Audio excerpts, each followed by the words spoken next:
Congratulations, your offer was just accepted. Now what? As a buyer, this is definitely one of the most exciting times in your home buying process and can maybe even seem a little bit overwhelming, especially if it's your first home. But first, take some time to celebrate. After acceptance, the first step will be submitting your earnest money deposit. This is due into escrow within 3 days of acceptance and is anywhere between 1 and 3% of the purchase price.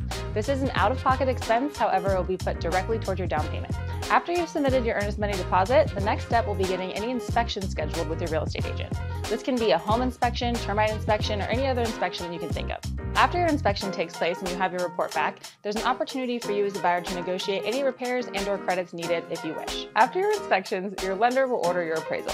This is to assess the value of your new home. If the appraisal comes back below the purchase price that's in the contract, you then have the opportunity to renegotiate with the seller on price.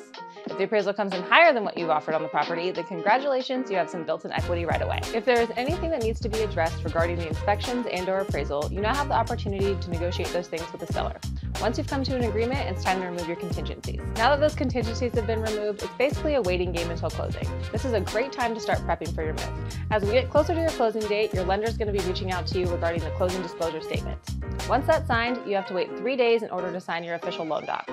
Loan docs can be signed via a mobile notary if your escrow company has one, or in person at escrow itself. Now we're almost to the finish line. Be sure to make sure your funds needed for closing are ready and available. The last steps are for your loan to fund and for title to record. Depending on what county you're located in, this can take place either on the same day or 1 day apart. Once title records, the house is yours. And depending on your contract, you either get possession of the home that day, or if there was any sort of possession, you get the keys whenever that possession timeline is up. Now the real celebration begins. Congratulations!